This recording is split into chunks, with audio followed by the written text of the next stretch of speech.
Today I am sharing with you my top tips for finding local, well-sourced, preferably organic, maybe even farm-grown produce and meat and food. In general, let's be real, food when you are traveling. But before we get started and I dive on in, I want to take a quick second to say welcome.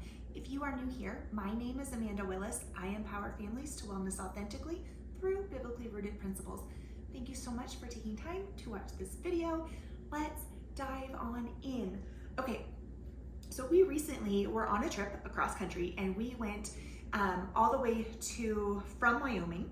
If you're new here, we live in Wyoming in Casper, and we drove all the way across country to Tennessee, and we were in Tennessee for a little bit, and then we were in Kentucky, and before we headed back this direction. So what I do when we are traveling is I check several sources first. So the very first thing that I do, that's probably the simplest and maybe the most intuitive, is to search for a farmer's market in the city that we are going to be in. And the easiest way to do that is take your city name and type in farmer's market. Maybe add the state if it's a common city name. So for instance, if you were looking here in Casper, you might put Casper, Wyoming farmer's market. See what pops up. Now, unfortunately, our farmer's markets don't start until later in the season because our growing season is so short.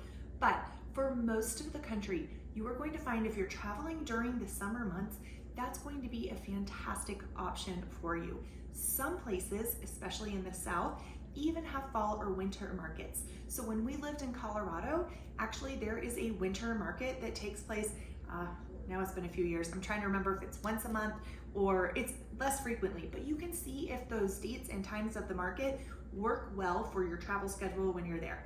Unfortunately, when we were just in Gatlinburg, their farmer's market wasn't until Saturday. We were arriving after that on a Saturday and leaving before it the following Saturday. So it didn't make sense for us, but that is one option. If you cannot find a farmer's market that way, or if you're looking for maybe a local health food store or something like that, try searching Local Harvest. Localharvest.org is a fantastic site that kind of compiles a bunch of farmers and suppliers in the area. That's how I found a really great small little health food store down in 30A, the beaches in Florida. Fantastic little health food store over there. Found them through Local Harvest. So that's a great place to start. It is limited. It's not a full spectrum anything. So it's a great place to look, but it's not going to be, don't fret essentially if you get on there and you're like, nothing's showing up. It's okay. There's still some more options. So check Local Harvest. There are some other sites out there. If you're familiar with what those are, please put them in the comments below. I've heard them here and there, but they're ones that I keep forgetting to write down, and I would love to keep a list of those handy for when people ask. Okay, so Local Harvest, searching the farmer's market. The third one is realmilk.com. Now, this is where I found a fantastic farm stand, the cutest little farm in Kentucky, when we were going to visit the Ark Encounter.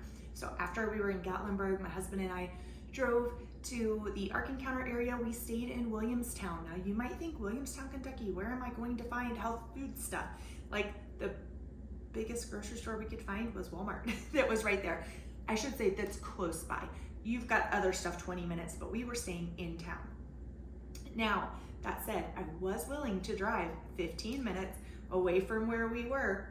I'd be willing to drive 20, probably even 30, because I found really well-sourced milk. And we drink raw milk in our family, and that was something really important to me that I wanted to get, especially because I was traveling with my kefir. And when you're using kefir grains, you can't use the store-bought, ultra-pasteurized stuff. It just doesn't work the same. So it destroys the proteins and all of that jazz. So I really wanted to find some milk. We were able to not only get milk, but they had pastured pork and pastured, I believe they had maybe and they had several other items as well. So searching realmilk.com, you can put in a city or look by, no, sorry, you can't do the city, I don't think. You can search by state, and when you're looking by state, look in the surrounding areas there. There will be a list that is on the Real Milk website. Now, realmilk.com is a website that's provided by the Weston A. Price Foundation. which is another great tip for checking out local places and local producers. Reach out to the Weston A. Price chapter leader in the area that you're going to. So to do that, if you're not familiar, you go to westonaprice.org. Then you're going to click on the little hamburger menu, and you want to choose the Find Food/local chapters.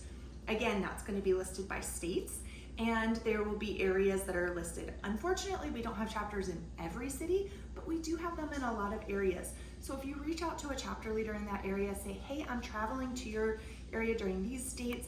Can you send me your list of local food resources? Because that is the one requirement of all of us chapter leaders, is that we keep a local foods list. So we have that for our community, and that is free to share out to anyone who requests it. So that may be a way that you can find some people that might not be listed on the bigger sites.